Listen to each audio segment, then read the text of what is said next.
നീണ്ട 18 വർഷം രൂക്ഷമായ രോഗങ്ങൾ അനുഭവിക്കേണ്ടി വന്ന മഹാത്മാവാണ് അയ്യൂബ് നബി അലിഹിസ്സലാത്തു വസ്സലാം. പരീക്ഷണം തീവ്രമായപ്പോൾ ശരീരത്തിലും കുടുംബത്തിലും സമ്പത്തിലും മറ്റും വലിയ ദുരന്തങ്ങൾ അരങ്ങേറി.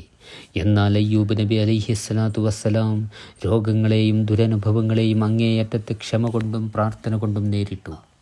ആ വലിയ രോഗിയുടെ ചരിത്രം പരിശുദ്ധ ഖുർആൻ എടുത്തു പറയുന്നുണ്ട്. അയ്യൂബ് നബിയെ, താങ്കൾ പഠിക്കുക, തീർച്ച എന്നെ ആപത്ത് പിടികൂടിയിരിക്കുന്നു, നീ ഏറ്റവും വലിയ കാരുണികനാണല്ലോ എന്ന് അദ്ദേഹം തൻ്റെ നാഥനോട് പ്രാർത്ഥിച്ചത് ശ്രദ്ധേയമാണ്. അങ്ങനെ നാം അദ്ദേഹത്തിന് ഉത്തരം നൽകി അദ്ദേഹത്തിൻ്റെ പ്രയാസം നീക്കം ചെയ്തു.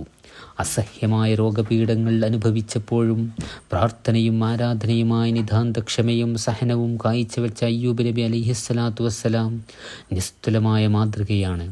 രോഗം വരുമ്പോൾ തളരുകയല്ല, ഉണരുകയാണ് വേണ്ടത്. ഒരിക്കലും വരാൻ പാടില്ലാത്തൊരു രോഗം ദുരനുഭവമല്ല, മറിച്ച് പുത്തനുണർവോടെ സൽക്കരിക്കാനുള്ള ഒരു വിശിഷ്ട അതിഥിയാണ്. സ്വഹാബി പ്രമുഖനായ അബൂ ദർദാ റളിയല്ലാഹു അൻഹു പ്രഖ്യാപിക്കുന്നത് കേൾക്കുക: ഞാൻ രോഗത്തെ ഇഷ്ടപ്പെടുന്നു, അതിൻ്റെ പാപങ്ങൾക്ക് പരിഹാരമാണല്ലോ.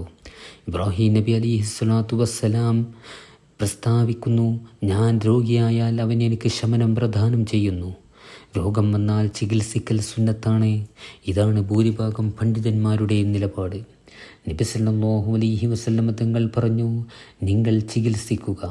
അല്ലാഹു സുബ്ഹാനഹു വ തആല എല്ലാ രോഗങ്ങൾക്കും ഔഷധം അവതരിപ്പിച്ചിട്ടുണ്ട്. ഉമ്മു സലമ റളിയല്ലാഹു അൻഹാ പറഞ്ഞു: നബി സല്ലല്ലാഹു അലൈഹി വസല്ലം തങ്ങൾ എൻ്റെ വീട്ടിൽ വെച്ച് ഒരു ബാലികയെ കാണാനിടയായി. അപ്പോൾ അവിടുന്ന് പറഞ്ഞു: നിങ്ങൾ അവളെ മന്ത്രിക്കുക, അവൾക്ക് ദൃഷ്ടിദോഷം ബാധിച്ചിട്ടുണ്ട്.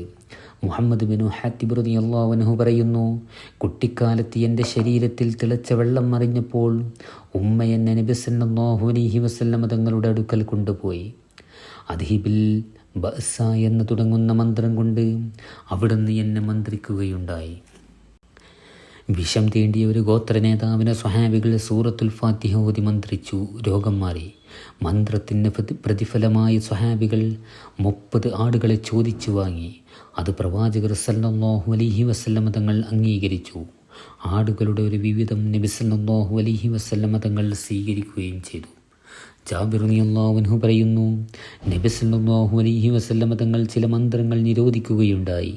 അപ്പോൾ അംർ ബിൻ ഹസ്മും സംഘവും തിരുദൂതരെ സമീപിച്ച് ആരാഞ്ഞു: ഞങ്ങൾ തേൾവിഷം തീണ്ടിയാൽ പ്രയോഗിക്കുന്ന ഒരു മന്ത്രമുണ്ട്. അവരത് കേൾപ്പിച്ചപ്പോൾ നബി സല്ലല്ലാഹു അലൈഹി വസല്ലം തങ്ങൾ പറഞ്ഞു: ഇതിന് ഒരു കുഴപ്പവുമില്ല. തൻ്റെ സഹോദരന് ഒരു ഉപകാരം ചെയ്യാൻ കഴിവുള്ളവർ അത് ചെയ്തു കൊള്ളട്ടെ.